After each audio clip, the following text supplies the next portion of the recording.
আজকের আলোচনার বিষয়বস্তু হলো ১৩তম গ্রেডের প্রধান প্রধান পদবিগুলো কী কী, ১৩তম গ্রেডের বেতন স্কেল এবং মাসিক বেতন ভাতা কত, ১৩তম গ্রেডের একজন সরকারি কর্মচারী চাকরিতে প্রবেশের কতদিন পর পদোন্নতি পাবেন এবং অন্যান্য কী কী সুযোগ সুবিধা আছে। তো চলুন দেরি না করে শুরু করা যাক। ১৩তম গ্রেডের মধ্যে প্রধান প্রধান পদবিগুলো হলো প্রাথমিক বিদ্যালয়ের শিক্ষক, কম্পিউটার অপারেটর, পিএ, একান্ত সহকারী, ষাটলিপিকার কাম কম্পিউটার অপারেটর, হিসাবরক্ষক, ল্যাব সহকারী, হিসাব সহকারী বা অ্যাকাউন্টস অ্যাসিস্ট্যান্ট, ইউডিএ কাম কেশিয়ার ইত্যাদি। এছাড়াও দপ্তর বিশেষে আরও অনেক পদ থাকতে পারে। এসব পদে সরাসরি নিয়োগের ক্ষেত্রে ১৩তম গ্রেডে যোগদান সম্পন্ন হয়ে থাকে। ১৩তম গ্রেডে মূল বেতন ১১,০০০ টাকা এবং সর্বসাকুল্যে মোট বেতন ১৯,৩০০ টাকা নির্ধারিত হয়। তবে অঞ্চল বিশেষ এবং ডিপার্টমেন্ট ভেদে মোট বা সাকুল্য বেতনের কিছুটা তারতম্য হতে পারে। জাতীয় পে স্কেল ২০১৫ অনুযায়ী বাংলাদেশের বেতন স্কেল সর্বমোট ১ থেকে ২০টি গ্রেড রয়েছে। এই গ্রেডসমূহকে ৪টি শ্রেণীতে বিভক্ত করা হয়েছে, যদিও বর্তমানে শ্রেণী বিভাজন নাই। গ্রেড হিসেবে সবাই পরিচিত। এখানে ১ থেকে ৯ম গ্রেড পর্যন্ত প্রথম শ্রেণী, ১০ম গ্রেড দ্বিতীয় শ্রেণীর এবং ১১ থেকে ২০তম গ্রেড পর্যন্ত তৃতীয় শ্রেণীর অন্তর্ভুক্ত ধরা হয়। তো আজকে আলোচনার বিষয়বস্তু হচ্ছে ১৩তম গ্রেডের বেতন ভাতা কত এবং অন্যান্য সুযোগ সুবিধা কী কী রয়েছে। বর্তমানে ১৩তম গ্রেডে প্রতি মাসে বেসিক সর্বনিম্ন ১১,০০০ টাকা থেকে সর্বোচ্চ ২৬,৫৯০ টাকা প্রদান করা হয়। অর্থাৎ ১৩তম গ্রেডের বেতন স্কেল হচ্ছে ২০১৫ সালের পে স্কেল অনুযায়ী ১১,০০০ টাকা থেকে ২৬,৫৯০ টাকা। বাংলাদেশের বেতন স্কেল নিয়ম অনুযায়ী প্রতি বছর মূল বেতন অনুযায়ী ৫% হারে ইনক্রিমেন্ট প্রদান করা হয়। ১৩তম গ্রেডে প্রথম ইনক্রিমেন্ট পাওয়ার পর মূল বেতন ১১,৫৫০ টাকা প্রদান করা হয়। এভাবে প্রতি বছর মূল বেতনের উপরে 5% হারে ইনক্রিমেন্ট প্রদান করা হয়। আপনারা নিশ্চয়ই বুঝতে পেরেছেন। অর্থাৎ আপনার বর্তমান বেসিক যদি ১১,০০০ টাকা হয়, পরবর্তী বছরের জুন মাসের পরে অর্থাৎ জুলাইতে আপনার একটি ইনক্রিমেন্ট লাগবে 5%। অর্থাৎ ১১,০০০ টাকার 5% ইনক্রিমেন্ট হয়ে আপনার পরবর্তী বছরে ১১,৫৫০ টাকা বেসিক হবে এবং তার পরবর্তী জুন জুলাইতে আপনার আরেকটি ইনক্রিমেন্ট অর্থাৎ 5% ইনক্রিমেন্ট যোগ হবে ওই ১১,৫৫০ টাকার উপরে। অর্থাৎ ১১,৫৫০ টাকার 5% যেটি হবে সেটি আপনার ওই ১১,৫৫০ টাকার সাথে বেসিকের সাথে যোগ হবে।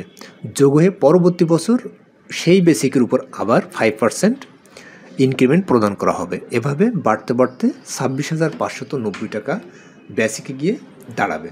অন্যান্য ভাতা বেতন স্কেলের ১৩তম গ্রেডে মূল বেতনের সাথে বিভিন্ন ভাতা প্রদান করা হয়ে থাকে। ১৩তম গ্রেডে মূল বেতন অনুযায়ী স্থান বিশেষে 45%, 50% এবং 60% হারে বাড়ি ভাড়া প্রদান করা হয়ে থাকে।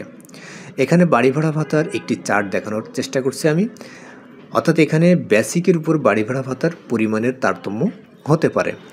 যেমন যদি আপনার মূল বেতন ৯,৭০০ টাকা হয়, তাহলে আপনি ঢাকা সিটি কর্পোরেশন এলাকার জন্য 65% হারে ন্যূনতম ৫,৬০০ টাকা বাড়ি ভাড়া ভাতা পাবেন।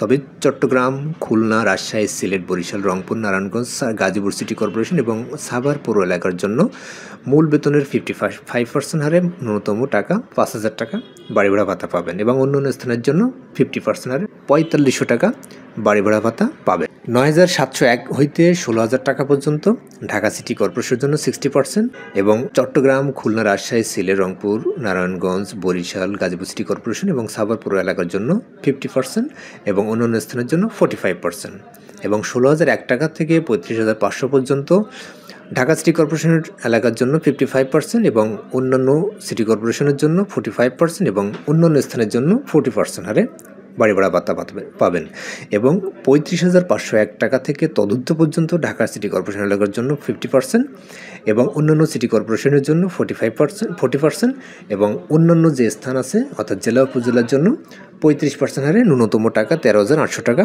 বাড়ি ভাড়া ভাতা পাবেন। এছাড়া চিকিৎসা ভাতা বাবদ ১৫০০ টাকা, টিফিন ভাতা বাবদ ২০০ টাকা, ঢাকা শহরের জন্য যাতায়াত ভাতা বাবদ ৩০০ টাকা হারে ভাতা প্রদান করা হয়। অর্থাৎ উপজেলা বা জেলা লেভেলে চাকরি করলে একজন কম্পিউটার অপারেটর বা 13তম গ্রেডের একজন সরকারি চাকরিজীবীর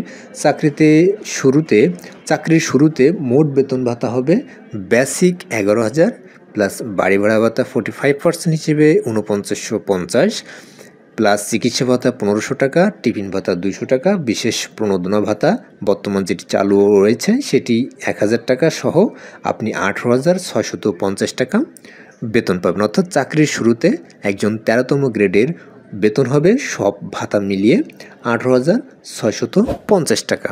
আমি আবার বলছি, একজন নতুন সরকারি চাকরিজীবী 13তম গ্রেডের যে চাকরিতে প্রবেশের মুহূর্তে ওই মাসে তিনি বেতন পাবেন 18,650 টাকা। কিন্তু তিনি যদি অন্য ঢাকা সিটি কর্পোরেশন সহ অন্যান্য সিটি কর্পোরেশন এলাকায় থাকেন তাহলে সেখানে যাতায়াত ভাতা প্লাস বাড়ি ভাড়া ভাতা কিছু বাড়বে।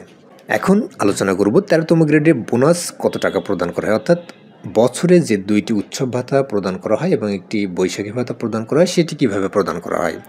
13তম গ্রেডে মুসলমান ও হিন্দু সম্প্রদায়ের জন্য, অর্থাৎ মুসলমান ও হিন্দু সম্প্রদায়ের প্রধান ধর্মীয় উৎসব উপলক্ষে বছরে 2বার মূল বেসিকের সমপরিমাণ হারে উৎসব ভাতা প্রদান করা হয়। অর্থাৎ আপনার বেসিক যদি 11,000 টাকা হয় তাহলে আপনি প্রতি ঈদে 11,000 টাকা হারে বোনাস পাবেন এবং হিন্দুরা একবারে অর্থাৎ তাদের পূজার সময় 22,000 টাকা তারা এই উৎসব ভাতা পেয়ে থাকেন। এবং বৈশাখী বোনাস হিসেবে মূল বেতনের 20% হারে, অর্থাৎ বেসিক 11,000 টাকা হলে বৈশাখী ভাতা হবে 2,200 টাকা, অর্থাৎ 20% করে যেটি হবে সেটি আপনাকে বৈশাখী ভাতা প্রদান করা হবে। 13তম গ্রেডের শিক্ষা সহায়ক ভাতা কত টাকা পাবেন? অন্যান্য গ্রেডের ন্যায় 13তম গ্রেডেও আপনি 500 টাকা হারে শিক্ষা ভাতা পাবেন। আপনার 2টি সন্তান যদি থেকে থাকে তাহলে 500 গুণিতক 2 অর্থাৎ 1,000 টাকা শিক্ষা ভাতা পাবেন। তবে এক্ষেত্রে আপনার সন্তানের বয়স অবশ্যই 5 বছর হতে হবে। এখন আলোচনা করব 13তম গ্রেডের পদোন্নতির ধরন কেমন। বাংলাদেশের সরকারি প্রতিষ্ঠানে 13তম গ্রেডে কর্মরত কর্মকর্তাদের বা কর্মচারীদের পদোন্নতি খুবই সীমিত। ন্যূনতম 3 বছর চাকরি করার পর পদোন্নতি পরীক্ষায় অংশগ্রহণ করা যায়। পরীক্ষায় উত্তীর্ণ হলেই কেবলমাত্র পদোন্নতির সুযোগ দেওয়া হবে। তো এক্ষেত্রে বিভিন্ন দপ্তর, অধিদপ্তর, পরিদপ্তর যেটি বলেন না কেন এর তারতম্যের উপরে পদোন্নতির ধরনও নির্ভর করে। অর্থাৎ আপনি যদি সচিবালয়ে চাকরি করেন তাহলে তার পদোন্নতির ধরন একরকম হবে, যদি আপনি অন্যান্য অধিদপ্তরে চাকরি করেন তাহলে তার পদোন্নতির ধরন একরকম হবে। তো অবসরের পরে 13তম গ্রেডের একজন সরকারি চাকরিজীবী এককালীন কত টাকা পাবেন? প্রত্যেকটি সরকারি প্রতিষ্ঠানে কর্মরত কর্মকর্তাগণ অবসরের পর এককালীন একটি টাকা পেয়ে থাকেন। তো গ্রেড অনুযায়ী এককালীন টাকা কম বেশি হয়ে থাকে। 13তম গ্রেডে আনুমানিক 27,52,065 টাকা অবসরের পর এককালীন টাকা হিসেবে প্রদান করা হয়ে থাকে। তবে যদি আপনার পে স্কেল সহ অন্যান্য কোনো পে স্কেল বর্তমান সরকার ঘোষণা করেন তাহলে সেক্ষেত্রে আপনার এই পরিমাণ বাড়তে পারে। 13তম গ্রেডে পেনশন কত টাকা প্রদান করা হয়? চাকরিকালীন সময়ে 25 বছর হলে পেনশনের হার 90% প্রদান করা হয়। 13তম গ্রেডে অবসরের পর পেনশন বাবদ প্রতি মাসে 11,965 টাকা বেতন এবং চিকিৎসা ভাতা 1500 টাকা হিসেবে সর্বমোট 13,465 টাকা প্রদান করা হয়। তবে পরবর্তীতে কোনো পে স্কেল প্রদান করা হলে পেনশনের টাকার তারতম্য হবে। তো এটি ছিল 13তম গ্রেডের একজন সরকারি চাকরিজীবীর চাকরিতে প্রবেশের পর থেকে চাকরির শেষ পর্যন্ত বেতন ভাতা ও অন্যান্য সুযোগ সুবিধা। তো ভিডিও সম্পর্কে কারো কোনো প্রশ্ন থাকলে অবশ্যই কমেন্টস বক্সে লিখবেন। আর ভিডিওটি ভালো লাগলে ভিডিওতে একটি লাইক, কমেন্টস ও ভিডিওটি শেয়ার করতে ভুলবেন না। আর সরকারি চাকরিজীবীদের বেতন ভাতা, পেনশন, পিআরএল সম্পর্কিত এরকম আরও অনেক ভিডিও পেতে অবশ্যই চ্যানেলটি সাবস্ক্রাইব করে রাখবেন। সবাই ভালো থাকবেন, সুস্থ থাকবেন এই প্রত্যাশায় এখানে শেষ করছি। আল্লাহ হাফেজ।